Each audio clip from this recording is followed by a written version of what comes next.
সুলাইমান আলাইহিস সালাম বলেছিলেন রানী বিলকিস আসতেছে, সে আসার আগে তার চেয়ারটা আমার কাছে হাজির করবে, এমন কি কেউ আসেনি?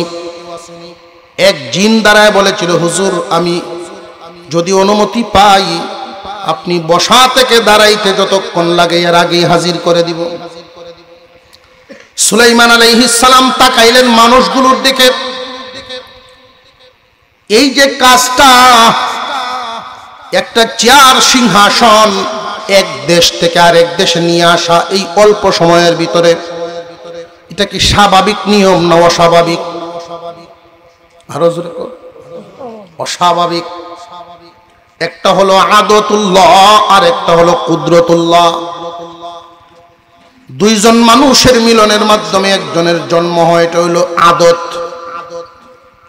কিন্তু বাবা ছাড়াই যদি একজনের জন্ম হয়, এটা হইল কুদরত। কথা বুঝে আসতেছে?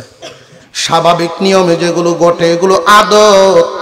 আম গাছে আম হইব, এটা আদত। কাঁঠাল গাছে কাঁঠাল হইব, এটা আদত। কোন কাঁঠাল গাছে যদি আম হইয়া যায়, এটা হলো কুদরত। বিশাল একটা চেয়ার এক দেশ থেকে আরেক দেশেই অল্প সময়ের ভিতরে নিয়ে আসা, এটা কোনো আদত নয়, এটা অবশ্যই কুদরতুল্লাহ, আল্লাহর কুদরত। সুলাইমান আলাইহিস সালাম মনে মনে ভাবলেন, এই কুদরতটা গটাইবেন একজন জিন, দেখি আমার মানুষের মধ্যে কি কেউ আসেনি। উনি যখন তাকাইলেন মানুষগুলোর দিকে, একজন এমন ছিলেন যিনি ছিলেন কিতাবের আলেম, অনেক বড় আলেম। উনি বলেন, হুজুর আমি আপনার চোখের পলকে নিয়ে আসব। এই জন্যই মুফাসসিরিনে কেরাম বলেন, মানুষ যদি মানুষ হয় ফেরেশতার চেয়েও দামি হয়। জিন কি ফেরেশতার চেয়েও দামি হয়? সুলাইমান আলাইহিস সালাম তাকায় দেখেন চেয়ার হাজির। আল্লাহর পয়গম্বর সুলাইমান নবী ওই সময় যিনি আনছেন তার প্রশংসা করেন নাই, প্রথমেই আল্লাহর প্রশংসা করছেন। কারণ এই চেয়ারটা এখানে আনাটা তার কোনো ক্ষমতা নয়, আল্লাহর সাহায্যে আনছে। প্রশংসা হবে প্রথমে আল্লাহর। কোনো অলৌকিক ঘটনা দেখলে, কোনো কারামত দেখলে, কোনো একজন পীর ফু মারছেন, পেট ব্যথা ভালো, সাথে সাথে পড়বেন আলহামদুলিল্লাহ। পীরের ফাউটিফা আগে না আলহামদুলিল্লাহ আগে? কথা বুঝে আসতেছে? ইমান ঠিক করা, ইমান ঠিক করা, আকীদা ঠিক করা। বড় শিরিক থেকেও ইমানকে হেফাজত করতে হবে, ছোট শিরিক থেকেও ইমানকে হেফাজত করতে হবে। যদি বেজাল ইমান নিয়ে দুনিয়া ছাড়েন, জাহান্নাম হবে, জেলখানা নামক জাহান্নাম হবে আপনার ঠিকানা, খুব সাবধান। আর যদি আকীদা ঠিক করিয়া সরিষার দানা পরিমাণ ইমান নিয়েও দুনিয়া ছাড়তে পারেন, তবু আল্লাহ কখনো না কখনো আপনাকে 10 দুনিয়ার সমান একটা জান্নাত দিবে। আকীদা ইমান যদি ঠিক না থাকে সব শেষ। এই দুনিয়ার জমিনে বহু বিধর্মী মানুষ এমন আছেন যারা কাজকর্ম করে অনেক ভালো, মিথ্যা বলে না, মানুষকে ঠকায় না, কোনো মানুষকে কষ্ট দেয় না। তাই বলে কি জান্নাত পাবে? যে না না, জান্নাত পাবে না, কারণ ইমান ঠিক নাই। ইমান না থাকার কারণে ওই মানুষটা জান্নাত পাবে না। মুসলমান, ইমান এবং আকীদা আমাদের ঠিক রাখতে হবে। বড় শিরিক থেকেও নিজেকে হেফাজত করতে হবে, ছোট শিরিক থেকেও নিজেকে হেফাজত করতে হবে। বড় শিরিক থেকে হেফাজত করার জন্য আমি 3টা কথা মনে রাখার কথা বললাম। 1 নাম্বার, আল্লাহর অস্তিত্বে কাউকে শরীক করা যাবে না। আল্লাহ কয়জন? একজন। এই কথাটা মনে রাখতে হবে। আল্লাহ একক। আল্লাহ কারোর কাছ থেকে জন্ম নেনও নাই, কাউকে তিনি জন্ম দেনও না। আল্লাহ একক, আল্লাহর সাথে কোনো তুলনা চলে না। আল্লাহই আল্লাহ। আল্লাহর সাথে কাউকে শরীক করা যাবে না, কোনো বস্তুর সাথে নিয়ে আল্লাহকেও মিলানো যাবে না। আল্লাহই আল্লাহ। আল্লাহ অস্তিত্বে একক, সত্তাগতভাবে আল্লাহর সত্তায় আল্লাহ একক। আল্লাহর ক্ষমতায় অন্য কাউকে ক্ষমতাবান মনে করবেন না। আল্লাহর গুণে অন্য কাউকে গুণান্বিত মনে করা যাবে না। এবার আসেন ছোট শিরিকের ব্যাপারে কথা বলি। বড় শিরিক থেকে ঈমান বাঁচানোর তিনটা কথা মনে রাখবেন, মনে থাকবে তো ইনশাআল্লাহ। ছোট শিরিকের ব্যাপারে নবীজি বলেন, আমার উম্মতের জন্য ভয় হয় ছোট শিরিকের ব্যাপারে, কারণ ছোট শিরিকটা মানুষের অন্তরে লুকায়িত থাকে, বোঝা যায় না। মানুষ তো দেখবে, মনে করবে ভালো কাজ করতেছে, কিন্তু তার ভিতরের খবর তো কেউ জানে না। ছোট শিরিক হলো রিয়া, লোক দেখানো ইবাদত। এই লোক দেখানো ইবাদত থেকেও আমাদেরকে বাঁচতে হবে, ছোট শিরিক থেকেও আমাদের আমল বাঁচাতে হবে। এইখানেও তিনটা কথা মনে রাখবেন। আমল তিন ভাগে বিভক্ত। কয় ভাগে বিভক্ত? তিন ভাগে বিভক্ত আমাদের আমল। শারীরিক ইবাদত, মালি ইবাদত। শরীর মাল, শারীরিক এবং মালি দুইটা মিললে ইবাদত। কোন ইবাদত শুধু শারীরিক, যেমন নামাজ, রোজা, জিকির, আজকার। কোন ইবাদত শুধু মালি, যেমন কুরবানি, যাকাত, দান, খয়রাত। কোন ইবাদত শারীরিক এবং মালি দুটোটা মিলিয়ে, যেমন হজ। এই তিন প্রকার ইবাদত। তিন প্রকার ইবাদতের মধ্যে ভালো পাওয়া যায়, গন্ডগোলও দেখা যায়। আল্লাহ পাক রব্বুল আলামিন বলেন, ওয়াকাযা রাব্বুকা আল্লা তা'বুদু ইল্লা ইয়্যাহু। রে বান্দা, ও বান্দা বান্দি, ফয়সালা করে দিয়েছেন তোমার রব, যিনি তোমার পালনেওয়ালা, যিনি তোমার দুনিয়াতে আনছেন, পালতেছেন, খাওয়াইতেছেন, উনি ফয়সালা করেছেন ইবাদত একমাত্র আল্লাহর জন্য করবা, ভিন্ন কারোর জন্য তোমরা ইবাদত করবা না। কারণ সূরা ফাতিহাতে আল্লাহ বলেছেন, চাওয়ার জায়গাও একটা, দেওয়ার জায়গাও একটা। ইয়্যাকা না'বুদু ওয়া ইয়্যাকা নাস্তাঈন। একমাত্র তোমারই ইবাদত করি, তোমার কাছে সাহায্য কামনা করি। ইবাদত করার জায়গাও একটা, আর চাওয়ার জায়গাও। মানুষের ভিতর অনেক নষ্ট হয়ে যায়। ইলেকশন আইছে, নামাজ বাইরে গেছে। ইলেকশন আইছে, টুপি মাথার দিলাইছে, এমন মানুষও তো আছে। এটা কি, এই বেটা কি আল্লাহর নামাজ পড়ে না বুড়ের নামাজ? আল্লাহ বলেন, নামাজ পড়বা এটা আমার জন্য করবা, শারীরিক ইবাদত। বহু মানুষ এমন আছে, ইলেকশন আইলে এই কামড়ি করে, 5 ওয়াক্ত নামাজ বেটা 6 ওয়াক্তও পড়ে। আপনারা এই চোর গোবিন্দ নামাজ হইল 160টায়। ইলেকশনের সময় যদি আসরের নামাজ আয়া পড়ে 160টায়, পাশের মহল্লাত গিয়া দেখে 7:30 জমাত। এখানে তো হরিয়েই গেল আসর, তারা খুশি করবার লাগে হিকানো গিয়ে কারোছে। আল্লাহর নামাজ না বুড়ের নামাজ? আমি একদিন এক আত্মীয় বাড়িতে গেছি, বেড়া লাগে তালুই। তো ওনার বাড়ির থেকে মসজিদ বেশ দূর, গ্রামের এক মাথায়। তো আমি ভাবলাম যে আচ্ছা তালুইরে নিয়ে একসাথে নষ্ট হয়ে নাই। 8-10 বছর আগের কথা, আমার এখনো মনে হয়। যখন আমি নামাজ পড়ার জন্য বেটারে ডাকতেছি, টুপি, পাঞ্জাবি, দাড়ি সব আছে, কিন্তু নামাজ পড়ে না। আমি তো আর এটা জানি না ওটা নামাজ পড়ে না। তো ঘরের যারা আছেন তারা বলতেছেন, আচ্ছা হুজুর বলতেছেন নামাজটা করে নাও। বেশে বাদ ফিরে যাবে না, নামাজ কারোছে। এবারে কি আল্লাহর নামাজ ভক্ত কারোছে না হুতরার নামাজ? হুতরার নামাজ ভক্ত আইছে। যেই নামাজও কারোছি, 4 রাকাত নামাজ পড়ে আমি তো সালাম ফিরাইতাম, বেটা তো আমার সাথে ওই আসসালামু আলাইকুম রহমতুল্লাহ কইছি, বেটা ওয়ালাইকুম সালাম কইয়া। আমি কইছি আসসালামু আলাইকুম রহমতুল্লাহ, নামাজের সালাম ফিরাইতেছি। হে বেটা ওয়ালাইকুম সালাম কইয়া বাম দিকে ফিরাই যাচ্ছে, আগে আমার দিকে ছায়া রয়েছে। জিন্দিগি কই খাটাইল, এই জীবনটা কোথায় কাটাইলেন? বড় আশ্চর্যের সাথে বল। শারীরিক যত ইবাদত একমাত্র কার জন্য হবে? আরো জোরে কর। শারীরিক যত ইবাদত একমাত্র আল্লাহর জন্য হবে। এবার আসেন মালি ইবাদত। মালি ইবাদত করনেওয়ালার মধ্যে অনেক গন্ডগোল ঢুকে। এই কথাগুলো না বললে ঘুমন্ত বিবেক জাগ্রত হবে না।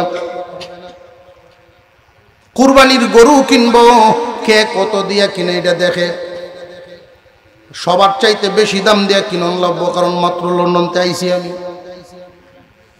উদ্দেশ্য যদি এমন হয় তাহলে কি কুরবানি হইবনি? এটা কি আল্লাহর জন্য হইল না লোক দেখানো? আল্লাহর জন্য যদি করো, একটা ছাগল কিনেও যদি তুমি কুরবানি দাও, লোক দেখানো কুরবানি হাতির মতো বড় গরু, আর আল্লাহর জন্য কুরবানি ছোট একটা ছাগল। দুইটাই যখন ওজন হবে মিজানে, ছাগলের ওজন বেশি। হুজুর দেখতে তো ওইটা বড় দেখা যায়, অসুবিধা নাই। ওইটা হইব তুলার বস্তার মতো, আর ছাগল হইব পাথরের মতো।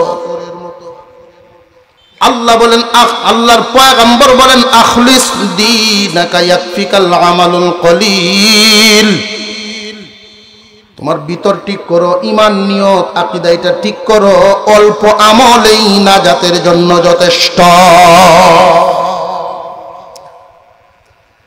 মালি ইবাদত কুরবানি দেয়, দেখবেন কত গন্ডগোল। 60 জনের শরীকে কুরবানি হয়। অনেক গ্রাম এমন আছে গরিব মানুষ 60 জনে মিলিয়ে কুরবানি আছে না নাই? 60 জনে মিলিয়ে কুরবানি দিল, 6 জনের ইনকাম হালাল, একটা হইল সুদগুর। একটা সুদকুর যদি মিশায়া সব কুরবানি বাদ, 6 জনেরটা 7 জনেরটা বাদ। সাবধান, সুদকুরকে নিয়ে কুরবানি দিবেন না, ঘুষকুরকে নিয়ে কুরবানি দিবেন না, হারাম পথে ইনকাম করে এদেরকে নিয়ে কুরবানি দিবেন না। দিবেন তো দিবেন, ভালো মানুষগুলো নিয়ে দেন, কুরবানি কবুল।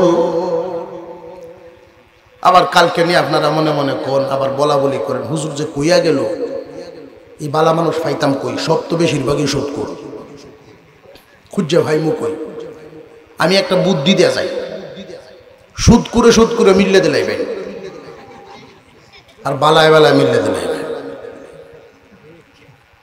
যে সুদকুর সে তো জানলে বুঝে দিতেছে, কুরবানি দিতেছি সমাজের লাগিয়ে, মানুষের লাগিয়ে, ইজ্জতের লাগিয়ে। তুমি এটা জানলে বুঝে আরেকবার আর বালা কুরবানিটা নষ্ট করো না তার সাথে মিশিয়া। সুরে চুরি হইলে গরু আনছে, কুরবানি দিছে, তো তার 3 দিন পরে বেয়াই আইছে। বেয়াই কি ব্যাপার, গরু কত দেন ছিলেন? হ্যাঁ কত দেয়, আপনি চিনেন না আমারে? আপনি বোঝা যায় আমার চিনেন না। আপনার তো চিনি জানি, আপনার কর্ম জানি, এই জন্য কুরবানির দিয়েও চুরি করি আনছেন। হ্যাঁ লো ইসলামীটাও কি লাভটা হইলো কুরবানি দেয়া? এই লাভের চিন্তার তো আমি আছি না। চুরি হচ্ছে, গুণা হয়েছে, কুরবানি দিছে, সওয়াব হয়েছে। সওয়াবে গুনায় হমান, মাঝখানে বস্তু পাইলাম, এটা হিসাব মিলেছে। সুদ করে মিললে দিলাইবেন। ভালো মানুষ মিললে যদি বেশি টাকা নাও হয়, একটা গাবি আইনা দিবেন, এটাই আল্লাহর কাছে কবুল। জাকাত দেয় মানুষ, 1 লাখ টাকা যদি জাকাত আসে, 1 লাখ টাকার জাকাত 97.5 তোমার জন্য যদি পবিত্র করা লাগে, 2,500 এখান থেকে বাহির করিয়া জাকাত দাও। জাকাত দিলে মাল পবিত্র হয়, না দিলে মাল নাপাক। জাকাতের বিধান করা হয়েছে মালরে পবিত্র করার জন্য। যেই মানুষের মাল বেশি হয় তার মালটাকে পবিত্র যেন করতে পারে, আল্লাহ বিধান করছেন জাকাতের। তোমার মাল তুমি পবিত্র করবা, এই জন্য জাকাতের পয়সাটা গরিবের বাড়ি বাড়ি তুমি গিয়ে নিজ দায়িত্বে পৌঁছায়া দিয়ে আসো। কিন্তু আজকাল এমন এক ফ্যাশন বাইরেছে, কাপড় কিনে বন্টন করে, মাইক মারিয়ে দেয় কাপড় বাঁটবো, জাকাতের কাপড়। এই জাকাতের কাপড় দেওয়ার ক্ষেত্রে আমি লক্ষ্য করেছি, দোকানে, কাপড়ের দোকানে আমি নিজে যাওয়ার কারণে এই কথাটা শিখলাম, জানলাম, আপনাদেরকে জানাচ্ছি। দোকানদারে আমাকে জিজ্ঞাসা করছে, হুজুর জাকাতের কাপড় নিবেন না ব্যবহারের কাপড় নিবেন? আমি প্রশ্ন করলাম, দুইটা কি 2 রকম নাকি? যে হ্যাঁ, জাকাতের কাপড়গুলো কম সুতা থাকে, দাম কম, কম দামে বেশি কাপড় নিয়ে যেন বেশি বাইটা দেওয়া যায়, এই জন্য 500-1000 কাপড়ের অর্ডার দেওয়া থাকে।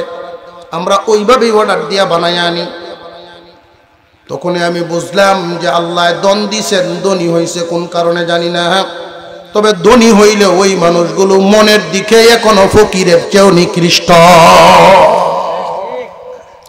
মনের দিকে ধনী হতে পারে নাই। যদি মনের দিকে ধনী হইতো তাহলে হিসাবটা মিলাইতো। তুমি যেই দামের কাপড়টা পরিধান করো, যেই দামে একটা লুঙ্গি পরো, এই দাম দিয়ে একজন গরিব মানুষকে একটা লুঙ্গি দিলে তোমার লুঙ্গিটা হয়তো 1 মাস পরে তুমি ফেলাইয়া দিবা, তোমার কাছে দাম নাই, কদর নাই। তোমারটা সমান দাম দিয়ে একজন গরিব মানুষকে একটা লুঙ্গি দিলে এই লুঙ্গিটা উনি এমনভাবে কদর করব, শুধু শুক্রবারে জমাত নিব, বেড়ানিত গেলে নিব, আত্মীয় বাড়ির মানুষ মেহমান টেহমান আসলে ফিনব, ভালো অনুষ্ঠান নিব, এটা কদর করব। কিন্তু জাকাত দেয় মানুষ 1000 পিস 2000 পিস কাপড় বন্টন করে, তার বাড়িতে মানুষের ভিড় হইতো, উদ্দেশ্য অন্যরকম। পরের বছর হয়তো ইলেকশন করার নিয়ত আছে। কথা বুঝে আসতেছে? যদি আল্লাহকে খুশি করার জন্য এই কাজগুলো করত তাহলে এই সুরত অবলম্বন করার কথা না। মালি ইবাদত করবা একমাত্র আল্লাহর জন্য করবা, লোক দেখানোর জন্য করবা না, তাহলে এটা ছোট শিরিক। শারীরিক ইবাদত লোক দেখানোর জন্য করা ছোট শিরিক, মালি ইবাদত লোক দেখানোর জন্য করা এটাও ছোট শিরিক। শারীরিক এবং মালি দুইটা মিললে যে ইবাদত, যেমন হজ, হজের মধ্যেও লোক দেখানো ঢুকে গেছে। হজ করছে লোকটা, শরীরও লাগাইছে, মালও লাগাইছে, আল্লাহর ইবাদত করব, কিন্তু এই ইবাদতে অনেক লোক দেখানি পাওয়া যায়। যে কেমন হাজি সাহেব ডাকলে যদি খুশি হয়, হাজি ডাকলে খুশি হয়, চা খাওয়ায়, বুঝবেন বেজাল ঢুকছে ভিতরে। আছে না নাই? হাজি ডাকলে খুশি হয় হাজি সাহেব। একই গ্রামের দুইজন, একই পাড়ার দুইজন হাজি সাহেব একসাথে আইসে হজ করে। তারা যুক্তি করছে, তুমি আমারে হাজি সাহেব ডাকবা, আমি তোমারে হাজি সাহেব ডাকবো, তীর্থ প্রচার হয়ে যাবো, হাজি সাহেব ডাকবো মানুষ।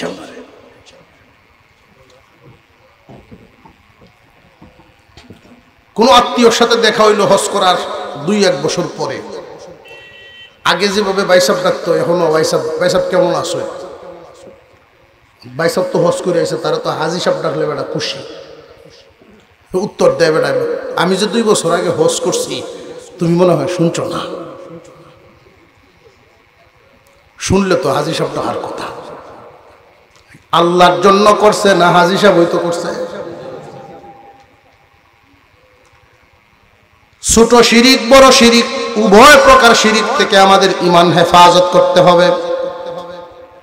বড় শিরিক থেকে হেফাজত করবেন, 3টা কথা মনে রাখবেন। আল্লাহর সত্তায় কাউকে শরীক করা যাবে না, আল্লাহর ক্ষমতায় অন্য কাউকে ক্ষমতাবান মনে করা যাবে না, আল্লাহর গুণে অন্য কাউকে গুণান্বিত মনে করা যাবে না। ছোট শিরিক থেকে ঈমান আমল হেফাজত করবেন। শারীরিক ইবাদত একমাত্র কার জন্য?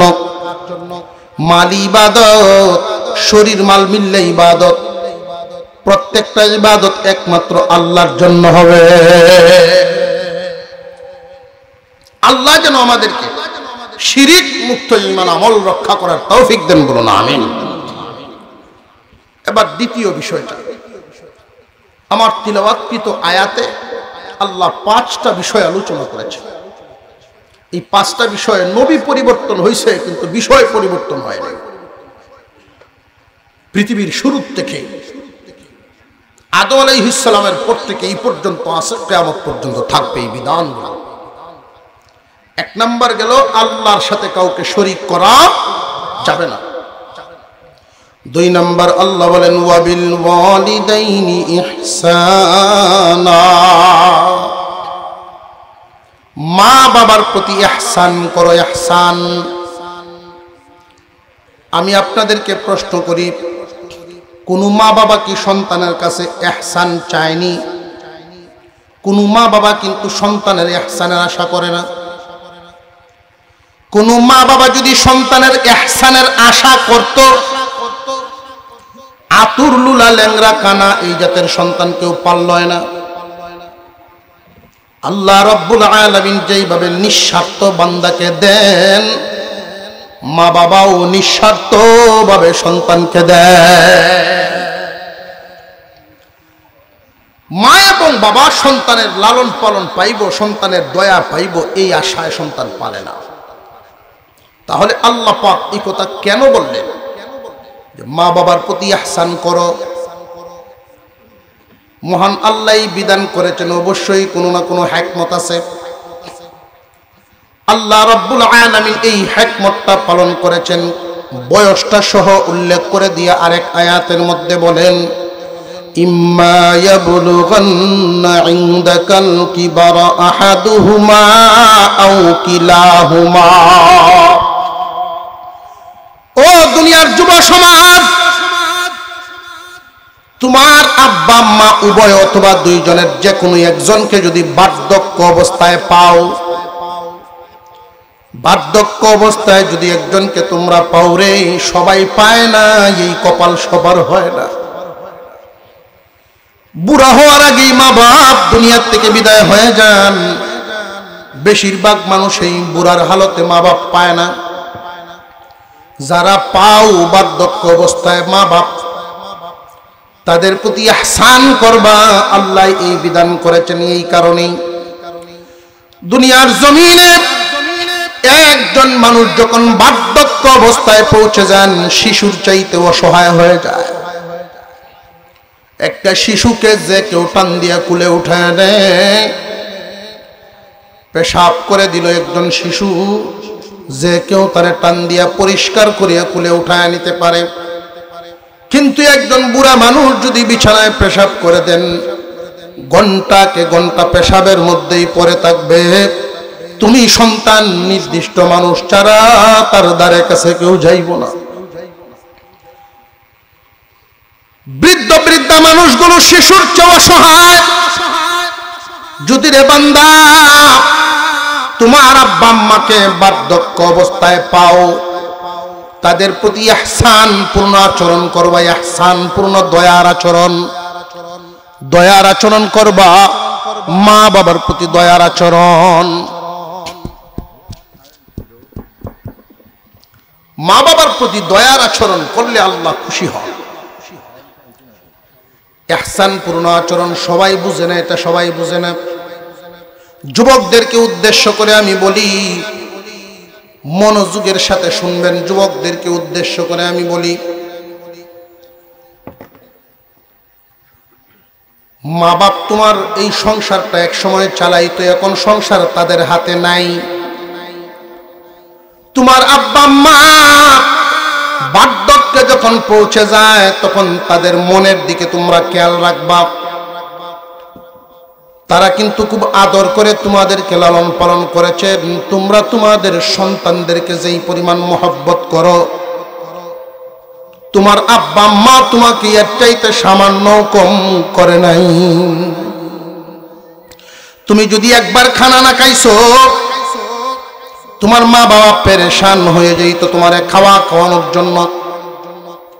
কিন্তু তোমার আব্বা আম্মা যখন বার্ধক্যে পৌঁছে যান, বুড়া হয়ে গেলে মানুষের মুখের রুচি কমিয়া যায়, তরকারি দিয়ে পেট ভরে খাইতে পারে না। তুমি বাজার থেকে কলা গুড় আলাদা একটু করে আইনে রাখবা বাবার যত্নের জন্য।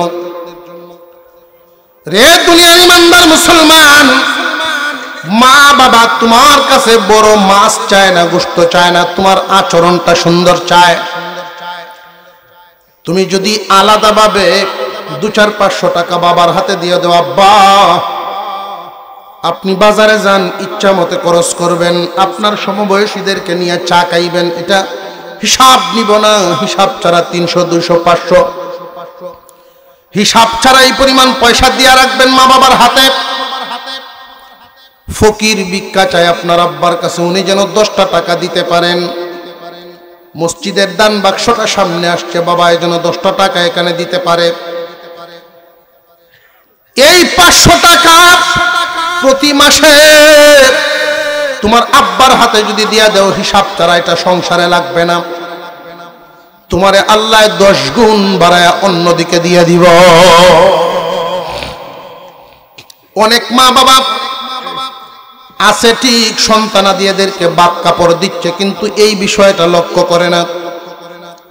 তোমার আব্বা বুড়া মানুষ বাজার থেকে যদি ঘরে আসে, তোমার বাচ্চারাই তারে গিয়া দাদা কি আনছো করিয়া ধরে। ওই সময় তোমার আব্বা যেন তাদেরকে একটা সান্ত্বনা দিতে পারে, তুমি স্বাধীনভাবে কিছু টাকা তোমার বাবার হাতে দিয়ে রাখবা। তোমার বাবার মন বড় থাকবো।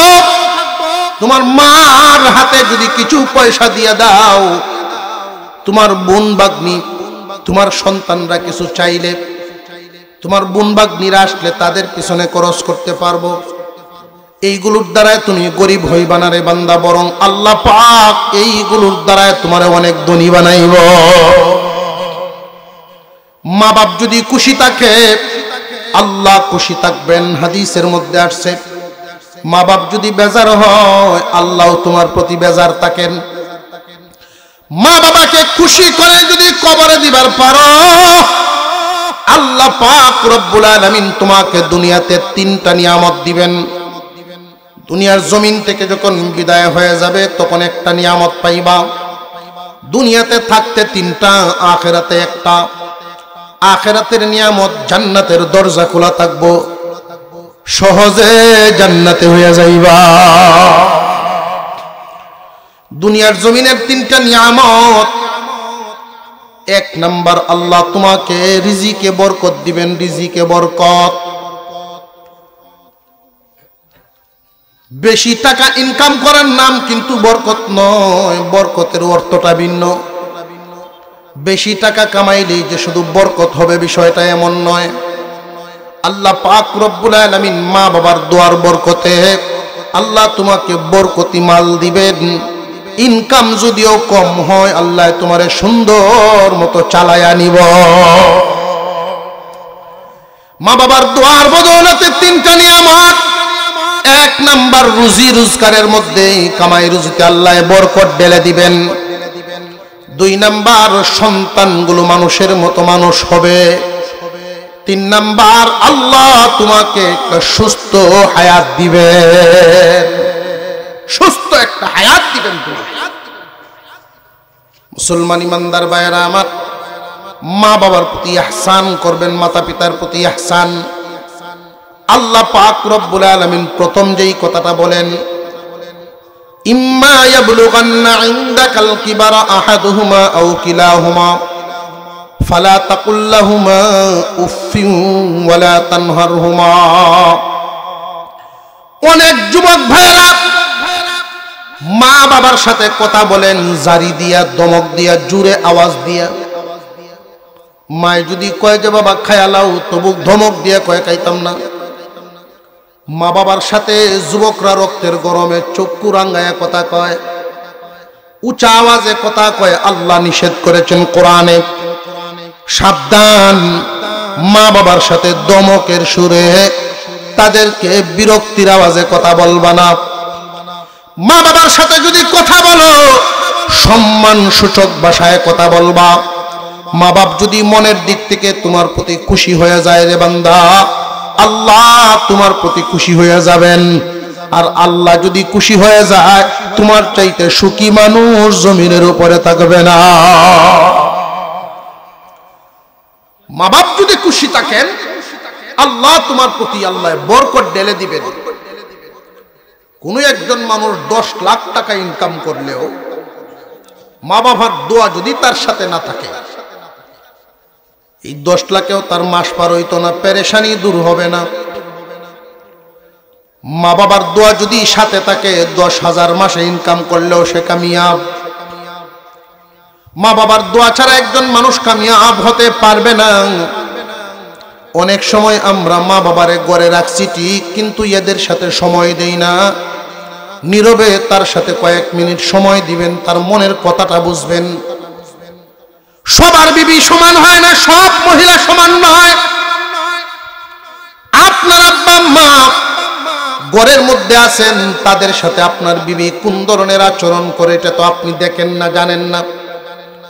মাঝে মাঝে এদের সাথে আলাদা সময় দিয়ে তাদের মনের খোঁজখবর নেওয়া দরকার। রে ভাই, মা এবং বাবা শত দুঃখ বুকের মধ্যে চাপায়া রাখে, আপনার কাছে বলে না এই কারণে যে সংসারে ঝামেলা হবে, ঝগড়া হবে। নীরবে মাঝে মাঝে মা বাবার কাছ থেকে তাদের দুঃখ কষ্টটা শুনবেন, উপযুক্ত ব্যবস্থা নিবেন। দুই একবার ব্যবস্থা নিলেই দেখবেন ঠিক হয়ে গেছে। এটা ভাববেন না যে আমি যদি বিবিকে দুই এক কথা বলি সে মন খারাপ করবে। মা বাবারে খুশি করতে গিয়ে যদি বিবি বেজার হয়, এই জন্য আপনি আসামি হবেন না। কিন্তু বিবিকে খুশি করতে গিয়ে যদি মা বাবারে বেজার করেন, তাহলে কিন্তু আসামি হবে। বিবি পরিবর্তন করা যায়, মা বাবা পরিবর্তন করা যায় না। মা বাপ তো এমন এক দৌলতের নাম, দুনিয়া ঘুরবেন এই ডাকটার মতো একটা ডাকে আপনি পাবেন না। মা বাপ যেইভাবে নাম ধরে ডাকটা দিবেন, এই ডাকটাও আপনি কোথাও থেকে পাবেন না। আজকালকার মানুষের হালত হলো শ্বশুর বাড়ির বড় ভক্ত হয়ে যায়, শ্বশুর বাড়ির বড় ভক্ত হয়ে যায়। খুব সাবধান। শ্বশুর বাড়িতে যদি আপনি একটা ট্রাক ভরিয়াও ফল নেন, শ্বশুর বাড়িতে ট্রাক ভরে ফল নিয়ে গেছেন, শাশুড়ি খুশি হইব ঠিক, কিন্তু এই খুশিতে বেশি সময় থাকে না। শ্বশুর বাড়িতে ট্রাক ভরে আপনি ফল নিছেন, শাশুড়ি খুশি হয়ে বেশি তো বেশি কইব কি, এটা আমার পাগল জামাই, এর বেশি কিছু কইতো না, আমার পাগল জামাই দিয়া দেখো ফল জানাটা দিছে। কিন্তু বিবির সাথে একটু ঝগড়া লাগিয়ে দেখেন, আপনার 12টা বাজায়। কিন্তু মা বাপ তো আপনি দিলেও মা বাপ আছে, না দিলেও মা বাপ আছে। আল্লাহ পাক বলেন এদের সাথে সুন্দর আচরণে কথা বলবা।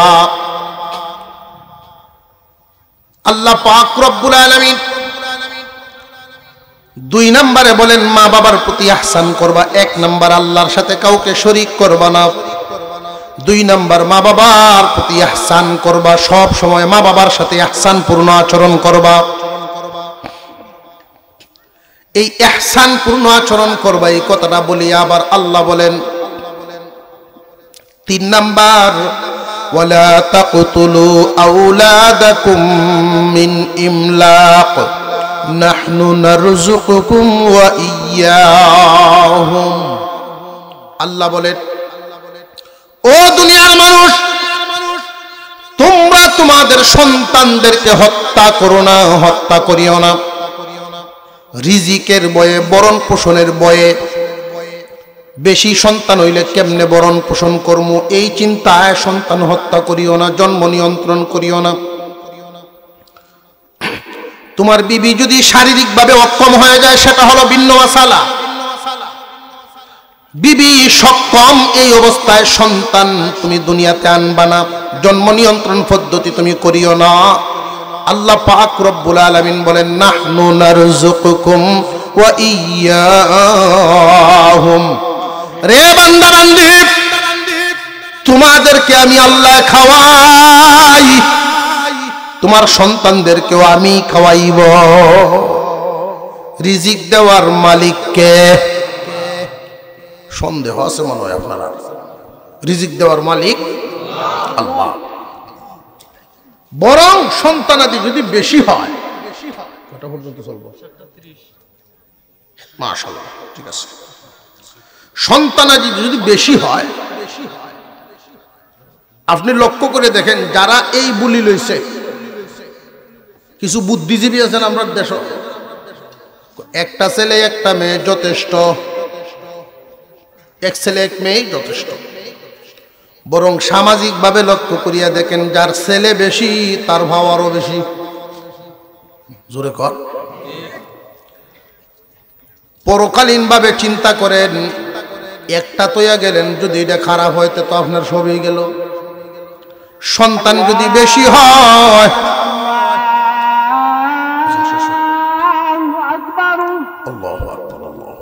সম্মানিত হাজিরিন, 40 জামাত মসজিদে, ঠিক আছে। যখন আজান হয়, আপনি যেখানেই থাকবেন আজানের সময় চুপ থাকা। আজানের সময় কি থাকা? আমরা কিন্তু এই আমলটা লক্ষ্য করি না। যদি কেউ গল্পের মধ্যে থাকি, গল্প করতেই থাকি। আজানের সময় চুপ থাকা, আজানের জবাব দেওয়া। আজানের জবাব কিভাবে দিবেন? মুয়াজ্জিন যা বলবে আপনিও তা বলবেন। শুধু হাইয়া আলাস সালাহ, হাইয়া আলাল ফালার বেলায় লা হাওলা ওয়ালা কুওয়াতা ইল্লা বিল্লাহ পড়বেন। আজান শেষ হইল দুরূদ শরীফ পড়বেন, আজানের দোয়া পড়বেন। এই আমলটা যদি সারা জীবন ধরে রাখতে পারেন, সারা জীবন যদি এই আমলটা করে যেতে পারেন, ঈমানের সাথে মওত হবে, ঈমানের সাথে মওত হবে। নবীজি বলেন তার জন্য সুপারিশ করা আমার উপরে ওয়াজিব। নবীজি যেহেতু বলছেন তার জন্য সুপারিশ করা আমার উপরে ওয়াজিব, এই কথার দ্বারা ঈমানের মওতের ইঙ্গিত আছে। কথা বুঝে আসতেছে আপনাদের? আমরা তো আমল করি ঠিক, স্থায়ীভাবে ধারাবাহিকভাবে কোনো আমল মজবুতির সাথে ধরে রাখি না। সব বাসমান সামনে পড়ছে করলাম, মোহব্বত নাই দিলে। যে কোনো একটা আমল আপনি মোহব্বতের সাথে করবেন, এটা কোনো সময় ছুটে গেলে আফসোস যেন হয়। মোহব্বতের সাথে করবেন। আল্লাহ পাক বলেন সন্তান হত্যা করো না রিজিকের ভয়ে। এই কামটি আছে, অনেক স্লোগান আছে, একটা ছেলে একটা মেয়ে যথেষ্ট, এমন আছে না? নাই? মানুষ বাড়ে বছর বছর, জমি তো আর বাড়ে না, বাড়তি মুখে খাবার দিতে কেউ কোনোদিন পারে না। এই কথা কয়, শিরকি কথা, কুফুরি কথা, কুফুরি মতবাদের কথা এগুলো। রিজিক দেওয়ার মালিককে। এই জমিনে এমন একটা সময় ছিল প্রতি কিয়ারে কয় মন ধান হইতো? আগের দিনের চাইতে বেশি হয়ে নিতে হয় না, বাড়ায় দিছেন কে? যদি কেউ মনে করে যে হুজুর পদ্ধতি বিজ্ঞানীরা আবিষ্কার করছে, পদ্ধতি এই জন্য বাড়ে, বিজ্ঞানী এই বিজ্ঞানের থিওরি আনছে করতে বাপের বাড়ির তো না, আল্লাহ দিছে। মানুষের মাথার বুদ্ধি ঢেলে দিবেন আল্লাহ। এমন একটা সময় ছিল 2 কের জায়গা লইয়া বাড়ি বানাইতো মানুষ, 1 কের খালি জঙ্গল, বাথরুম বানাইবার লাগি 1 কের, জোরে কর, বাথরুমের লাগি 1 কের, বাড়ি ঘরের লাগি আর 1 কের উঠান উঠান লইয়া। আর এখন ঘর বাড়ি বানাইবার জন্য 5 শতকের মধ্যে 5 ভাই। এই বুদ্ধি দিছেন কে? আল্লাহ বলেন নাহনু নারযুকুকুম ওয়া ইয়্যাহুম। সন্তান হত্যা করো না রিজিকের ভয়ে, তোমাদেরকে আমি আল্লাহ খাওয়াই, তারারেও আমি খাওয়াইব। রিজিক দেওয়ার মালিক কে? সন্তান হত্যা করে মানুষ। তাফসীরওয়ালায় লিখেন 1 নাম্বার আরবের যুগের মানুষগুলো যারা জিন্দা শিশু কবর দিয়া দিত একটা সূরত। 2 নাম্বার জন্ম নিয়ন্ত্রণের মাধ্যমে মানুষ সন্তান হত্যা করে ফেলে। অনেক মানুষ অনেক নাফরমান, বিবির গর্ভে বাচ্চা এসে গেছে, ডাক্তারের কাছে নিয়ে এই বাচ্চা নষ্ট করায় ফেলতেছে। এমন নাফরমানও আছে না নাই? কিয়ামতের দিন তুমি তো মার্ডার মামলার আসামি হইবা। খুব সাবধান, রিজিকের ভয়ে সন্তান হত্যা করো না। অনেক কারগুজারি আমরা শুনছি জীবনে। আমার এক বন্ধু মানুষ, সে আমার কাছে একদিন বলছে, ভাইজান একটা কথা শোনায় রাখি, আমার একটা মেয়ে প্রথম বাচ্চাটা যখন হয়, মনে মনে নিয়ত করে ফেলছিলাম যে বাচ্চা নষ্ট করে ফেলি। আল্লাহর মেহেরবানি, আল্লাহর রহম করেছেন, নষ্ট করি নাই। মেয়ে সন্তান জন্ম নিয়েছিল। এই মেয়ে এই বছর দাওরায়ে হাদিস পড়ে। সে কান্দে আর বলে, আমি কি জানতাম যে এইভাবে আল্লাহ লেখা রাখছে। তার উসিলা এখন আলেমার বাবা আমি যদি নষ্ট করতাম মার্ডার মামলার আসামি হইতাম, এই নিয়ামত থেকে তো বঞ্চিত হয়ে যাইতাম। তোমার কোন সন্তান দুনিয়াতে কোন জায়গায় দখল করবে তোমার জানা নাই। এই জন্য সন্তান আশা বাধা দিও না। আল্লাহ রিজিকের ব্যবস্থা তোমারে যেমনে খাওয়ায়, আল্লাহ তারারে ওইভাবেই খাওয়াইব। বরং এটা কেমনে হয় সুরতটা? বেটার এক ছেলে, কথা শুনে না তেমন একটা, সহায় সম্পত্তি আছে ঠিকই, পড়াশোনা করে কোনো কামও লাগে না।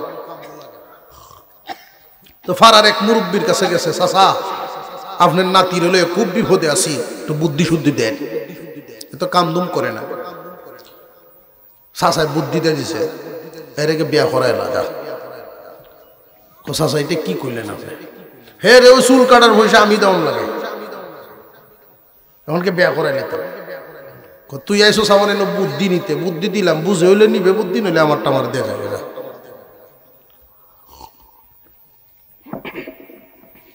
মনের অনিচ্ছায় হইল মুরব্বীর কথায় তারা বিয়া করাইছে। যেই বিবাহ করাইছে, এখন তো বিবির একটা ঠেলা আছে না। আগে তো একদম কামদুম মন দিছে না, রাত্রে 12টায় গড়াইতো, দুপুর 12টায় বাইরিত। আর এখন এশার ফার করে না, এশার আগে এই বাড়িতে বাপে কয় না, মোটামুটি তালু আইতাছে দেখা যায়। বাপ যদি বন্ধ যায় কাজও ফিসে ফিসে, যদিও সারাদিন থাকে না, কিছু হইলেও যায়। তো এই বুড়া বেড়ার সাথে দেখা, কিরে তোর হুতের কি খবর? না চাচা মোটামুটি লাইন আইতাছে দেখা যায়। যতটুকু আইতাছে চাচা, এতটুকু তো যথেষ্ট না। ছেলে একখান হয়ে গেছে 1 বছর পরে। এখন কি করতাম? হয়তো আমার ইনতে পয়সা নেই, অন্য কোনো কাজ কাম ইনকাম টিনকাম করে না, সংসারের পয়সা দিয়ে চলে। চাচায় বুদ্ধি দিছে, তোর হুতরে আলাদা করে দে, আলগা করে দে। আমি যদি আলগা করে দে চলবো কেমনে? দেখিস না কেমনে চলে, আলগা করগে তুই। যেই আলাদা করছে, এখন তো বিবিও চাপ দে, তার মনের জোরও বাড়ছে। কারণ সন্তানকে তো কিছু খাদ্য তার দিতে হইব, দুধ লাগবো, ওষুধ লাগবো, কাপড় চোপড় লাগবো। এখন মোটামুটি ইনকাম শুরু হয়েছে তার। চৈত্র মাস আর কার্তিক মাস আইলে বাপে যদি কয়েক মন দান দেয়া দেয়, তাহলে সারা বছরে নিজেরটা দিয়ে নিজে চলতে পারে। আরেক সন্তান হয়ে গেছে, এখন আর বাপের দেওয়ান লাগে না। এই যে ইনকাম তার বাড়তেছে, মানুষ বাড়ার সাথে সাথে মনের জোর বাড়ে। হাত তো তার দুইটাই, মনের জোর বুদ্ধি বাড়তেছে। এগুলো আসলে দেন কে? আল্লাহ। বহু মানুষ এমন আছে বিবাহ করার আগে নিজেই চলতে পারে না, এখন কয়েক সন্তানের বাপ নিজে তো চলতেই পারে, মা বাপরে আরো দিতে পারে। এমন আছে না নাই? আল্লাহ বলেন রিজিকের ভয়ে সন্তান হত্যা করিও না, এটা 3 নাম্বার। 4 নম্বরে আল্লাহ বলেন ওয়ালা তাকরাবুল ফাওয়াহিশা মা যাহারা মিনহা ওয়া মা বাতান। অশ্লীল কর্মকাণ্ড করবা দূরের কথা, প্রকাশ্যে হোক গোপনে হোক, দ্বারে কাছেও যায় না। অশ্লীলতা, বেহায়াপনার কাজ কর্ম, এগুলো দ্বারে কাছে যায় না, প্রকাশ্যে হোক গোপনে হোক। অশ্লীল কর্মকাণ্ডের দ্বারে কাছে গেলে তোমারে এইগুলো পায়া বইব, অশ্লীলতার মধ্যে নিয়ে লাগাইয়া দিব, সামিল করিয়া দিব। প্রথমে মানুষের চক্ষু নষ্ট হয়, এরপরে কলব, এরপরে অঙ্গ প্রত্যঙ্গ। প্রথমে তোমার চোখ নষ্ট হইব। এই জন্য আমি একটা কথা শুধু বলিয়া দেই, বর্তমান যুব সমাজের জন্য এমন এক গুনার বাজারে এত গরম, ফকেট হল এই কয়েক সিনেমার হল। এমন একটা সময় ছিল, কেউ যদি সিনেমার হলে যাইতো, মেট্রিক পাস IFS ছেলে, বাপের কাছে বিচার যদি আইছে তোমার হুত সিনেমার হল গেছে, 3 দিন পর্যন্ত বাড়ির জায়গা দিছে। আত্মীয় স্বজন লইয়া বুঝায় বাজায় চাচার আয়া বিলে, আচ্ছা আর যাইতো না, তওবা তাসতির করে লইছে যা। একদিন সিনেমার হলো গেছে, এই কারণে বাপের এই শাস্তি। আর এখন যেই 8 পাস করে, মার কাছে জ্ঞানের গান শুরু হয়, আমার টাচ মোবাইল কিনে দিবা, টাচ মোবাইল। বাপে যখন মানে না, আশপাশের মানুষ লইয়া সকলে বুঝায় যে দিলাও, ফুট বড় হইছে দিলাও। উল্টা হইছে না সমাজ? আগে একটা গুনাহ করার কারণে সকলে বুঝায় বাজায় পুত্রে গরু দেয়া যাইতো, আর এখন গুনার মেশিন কেনার জন্য সকলে বুঝায় বাজায় বাপের রাজি করে মেশিন কিনে দিলাম। এই গুনার মেশিন তো এমন এক মেশিন, এমন কোনো গুনাহ নাই যেই গুনার নমুনা মেশিনও নাই। যুবক, শারীরিকভাবে তুমি অর্ধেক বয়সের আগেই বুড়া, এই গুনাহগুলোর মধ্যে লিপ্ত হইলে চরিত্র যদি নষ্ট হয়ে যায় একটা জাতি ধ্বংস হইয়া যায়। চরিত্র যদি নষ্ট হয় একটা জাতি ধ্বংস হয়ে যায়। মনের সহ শরীরের সহ বুদ্ধি সব কমে যায়। যেই গোষ্ঠীর মধ্যে মুরব্বীরা এই সচেতনতা অবলম্বন করবে না, যার যার গোষ্ঠীর অবশ্যই মুরব্বীরা এখানে আছেন, প্রত্যেকেই যার যার গোত্রের দিকে নজর করেন। এখনো সময় আছে। আপনার গোত্রের যুব সমাজ কোন হালতে আছে, আপনার গোষ্ঠীর যুব সমাজ কোন হালতে আছে যদি দেখা যায় অ্যান্ড্রয়েড মোবাইল ব্যবহারের মধ্যে তারা লিপ্ত হয়ে গেছে, বুঝবেন আপনার গোষ্ঠীর দৌড় খুব বেশি দূর নাই, তারা পিছনে পড়ে যাবে। আপনি থাকবেন না, দেখবেন না, কয়েক সিঁড়ির মধ্যেই এরা হুচট খেয়ে নিভে যাবে সব। এখনো যদি কন্ট্রোল করতে পারেন এদের দৌড় অনেক দূর আগাবে। অশ্লীল কর্মকাণ্ড করবা দূরের কথা, দ্বারে কাছেও যাইও না।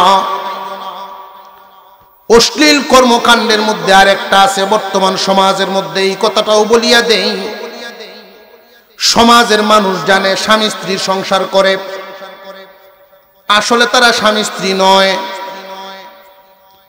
আত্মীয় স্বজন সকলে মিলিয়ে বিয়েই করায়া দিয়েছিল, সংসার পাতায়া দিছিল, কিন্তু শয়তানের দুকায় পরে রাগের মাথায় তালাক দিয়া দামা সাফা দিয়া লইয়া কায়। এমন সংসার প্রত্যেক গ্রামে 2-4টা খুঁজলে পাওয়া যায়, আছে না নাই? এই যে সংসারগুলো চলে, আল্লাহর নবী বলেন যে তালাক দিল, যারে দিল সমাজে জমিনে সবচেয়ে নিকৃষ্ট মানুষ, লানত প্রাপ্ত ওরা। আপনারা বলতে পারেন যে তালাক দিল, বুঝলাম সে নিকৃষ্ট, যারে দিল সে কেন? যে তারও ভূমিকা আছে, তারও ভূমিকা আছে। কেমন ভূমিকা লক্ষ্য করে দেখেন। একজন মানুষ যখন হাওড় থেকে আসে 9টা-10টা বাজায় কাজ করে আইছে, বা দোকান থেকে আইছে, বেড়ো বেড়ার বুক ফেটের খিদায় বাড়িতে আইতেছে, আসার সময় যে গরু লই আইতাছেন, গরু একটা ছুটিয়া, আমরা রাত থেকে ছুটতে দৌড় মারছে, এইটার দৌড়ায় এবার আরো বসে উঠছে। শুনলাম রাগের মাথা লইয়া যখন বাড়িতে আইছে, 10টার সময় ভাত খাওয়ানোর কথা সকালে, ওটা উঠান থেকে কইতেছে বাদবার বাদবার। বিবি সাহেব রান্দার থেকে উত্তর দিছে আরো 1 ঘন্টা দেরি হইব রান্দা হইতে। যেই কইছে ফেডেও কি দা, আর ভাত তখন খাই থাকতো না, মাথা তো ওটার গরম। ইংলিশে শুরু হচ্ছে কবিতা, আছে না হেডি, এই কবিতাটি শুরু হচ্ছে। নবীজি বলেন এই সময় মহিলারা চুপ থাকো, তার রাগ যখন চরমে উঠে গেছে, তুমি মা চুপ থাকো। কারণ পুরুষ জাতিরা ঘোড়ার মতো। কিসের মতো? ঘোড়া যখন রেগে যায় তুমি তার সামনানি বানাও, তার উপরে সওয়ার হইতে চেষ্টা করো। যদি চেষ্টা করো তোমারে ফালবো নিচে, একটা ফাড়াও দিব ঘোড়ায়। আর যদি তার রাগটা থামায় ফেলতে পারো, তার উপরে সওয়ার হইবা, মাইলকে মাইল সফর করবো, অসুবিধা নেই। পুরুষের সামনা লইবা না, কিন্তু মহিলাকে এটা মানে। বেড়ার এই কবিতা শুনে বেটিও তো দেওয়া শুরু করছে। যেই শুরু করছে শয়তানের ডুল, 2 জনের রাগ উঠতেছে। বেড়া শেষ পর্যন্ত যে হাই ভোল্টেজের যে অ্যান্টিবায়োটিকটা সেইটা দিছে, যে কোয়ালতাম তোরে কোয়ালতাম, এইটি যখন কয় বেটিও কয় কোয়ালা। এমন কথাও হয় শ্বশুরের নামটা নিয়ে মহিলায় উচ্চারণ করে হয়, অমুহের ঘরে রইলেও হনুই কইবে, বেটা কইতো না। যেই বাপের নাম লইয়া কয় বেটা যে গুসাটা আহারে, একদমে 15টা কয়, একদমে 15 তালাক। 3টে তুই নিস, আর বাকিটি তোর পরিবারের অন্যরা বাড়িতে তালাইস যাও। কিন্তু যখন গুসা থামে, রাগটা থামলে দেখবেন কি হালতটা হয়। বেটি 2 ঘর এদিকে বইয়ে কান্দে, অন্য মহিলারা যদি টানে যে আয় গরু আয়, না এই গরু আর যাইতাম না, ও নাই না, যে বলা রাগ করছেন উষা ছিল না। আর বেটায় রশি লয়ে হতে দে ঘুরে, রশি লয়ে হতে দে ঘুরে, বাঁচতাম না আমি এই বাচ্চা কাচ্চা লয়ে কই যাই। তো রশি লয়ে যদি ঘুরবার হয়, জঙ্গল যা ফতে দেখে লাগি মানুষের ফিরাই করে দুই সাইডে তারা ফিরাই বাচ্চা যা বাউ করতেছি হুজুররা তো আছে দেশ বোঝা যায় হুজুররা আছে খালি এই কামের লাগিয়া হুজুরের কাছে গিয়া যে বিষয়টা বুঝায় হুজুর রাগের মাথায় দুই কথা কইছে তিন নাম্বারটা কইছে না মুখ দূরে ইসলাম হ্যাঁ বলে দূরে লেছি অথচ হ্যাঁ সুনামগঞ্জ তো হুজুরের কাছে গিয়া যেমনে কয় হুজুর তো এমনি ওই মশালা দিবে দুই কথাই মাত্র কইছে আর একটা যখন বাকি রয়েছে তওবা তাসতির করায়া হুজুর বিদায় দিয়েছে যা আর এরকম করিস না বাড়ি তাই কয় বাউ করে লইছি অমুক হুজুর দিছে বাউ করিয়া বাড়ি ঘরের মানুষ সমালোচনা করে কি ব্যাপার আমরা দিন দুপুরে সকলের সামনে টাস টাস হয়ে একটা তালাকটি দিছে অমুক হুজুরে কেমনে বাউ করে দিল না হুজুর রহন বিকি হয়ে রে তখন আবার হুজুরের সমালোচনা শুরু হয়ে এই জাতের মানুষও আছে আর হুজুর তো যেমনে শুনছেন এমনি ফতোয়া দিছে হুজুরের দোষ কি হুজুরকে নিজের হোয়াইট তো কিছু দিব করিয়া দোষী হইল যে কইয়া মাধ্যম এই জন্য এই জাতীয় কাজের মধ্যে তুমি সহযোগিতা করতে যাও না মিথ্যার আশ্রয় নিও না মিথ্যার আশ্রয় নিয়া সারা জিন্দেগি বর্জ্যে দামাচাপা দিয়ে সংসার করতেছ যতবার মিলন ততবার জিনা যতটা সন্তান ততটা হারাম এই সমস্ত নাজায়েজ সন্তানরাই সরাসরি ঠিক না ইমামে আজম বলেন এই জাতের সন্তানরাই ইসলামের বিরোধিতা করে আলেম ওলামাদের বিরোধিতা করে ভালো মানুষের বিরুদ্ধে কথা বলে এই সমস্ত সন্তানরা যাদের গুড়ালিতে সমস্যা হয়ে যায় অশ্লীল কর্মকাণ্ড করবা দূরের কথা দ্বারে কাছেও যাইও না 4 নাম্বার 5 নম্বরে ওয়ালা তাকতুলু আওলাদাকুম মিন ইমলাক নাহনু নারযুকুকুম ওয়া ইয়্যাহুম ওয়ালা তাকরাবুল ফাওয়াহিশা মা যাহারা মিনহা ওয়া মা বাতান ওয়ালা তাকতুলুন নাফসাল্লাতী হারামাল্লাহু ইল্লা বিল হক অন্যায়ভাবে মানুষ হত্যা করো না যেহেতু আল্লাহ বলছেন অন্যায়ভাবে মানুষ হত্যা করা যাবে না তাহলে ন্যায়ভাবে তো জায়েজ আছে অন্যায়ভাবে যেহেতু করণ যাইতো না ন্যায়ভাবে তো করণ যাইব মুফাসসিরিনে কেরাম বলেন হ্যাঁ ন্যায়ভাবে করণ জায়েজ 3টা সূরত আছে 1 নাম্বার কেউ যদি খুন করে খুনের বদলা খুন 2 নাম্বার কেউ যদি মুরতাদ হইয়া যায় তারে খুন করা 3টা সূরত আছে 3 সূরতে মানুষকে মানুষ খুন করতে পারে আল্লাহ পাক রব্বুল আলামিন এই যে বিধান দিলেন কুরআনুল কারীমের ভিতরে এই বিধানটা নিয়ে আবার নাস্তিকরা সমালোচনা করে কিতালের ব্যাপারে নাস্তিকরা সমালোচনা করে জানিয়ে রাখবেন কোরআনের এই বিধানগুলো দেওয়ার কারণ মুরতাদ যদি হয়ে যায় মার্ডার যদি করিয়া ফেলে ওই মানুষগুলো কখনোই সমাজে বেঁচে থাকার মতো নয় 3 নাম্বার পদ্ধতি বিয়ে করার পরে যদি কেউ জিনা করে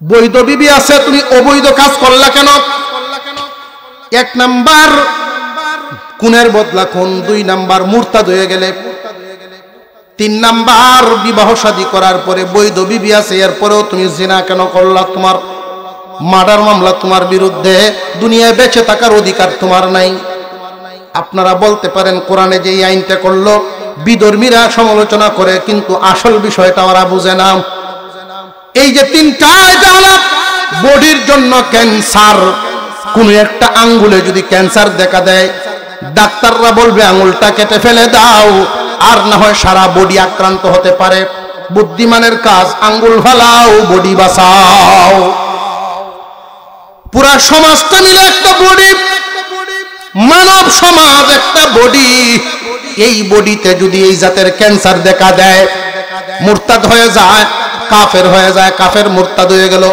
খুনি হয়ে গেল অথবা জিনাকুর হয়ে গেল বিবাহের পরে এই জাতীয় ওই একটা মানুষকে যদি সাজা দাও তাহলে এই জাতের ক্যান্সার পুরা সমাজ থেকে দূর হয়ে যাবে পুরা সমাজে রক্ষা পাওয়া যাইব বৈধভাবে খুন করা যায় তবে এই কোন করবে কে মনে মনে নিয়ে আবার কোন যাচ্ছে উন্নত গেলাম দেখি সুযোগ পাইলে বয়া দেবে একটা। এটা আপনি আমার জন্য নয়, রাষ্ট্রের যিনি প্রধান হন তার জন্যই কাজ। কথা বুঝে আসতেছে? যিনি রাষ্ট্রপ্রধান তার জন্য এই কাজটা। আপনাদেরকে শুধু জানায়া দিলাম, জীবনে কখনো বিবাহ শাদীর পরে যদি কেউ বৈধ বিবি আছে অবৈধ কাজ করলো কেন, এই জন্য তার এই সাজা।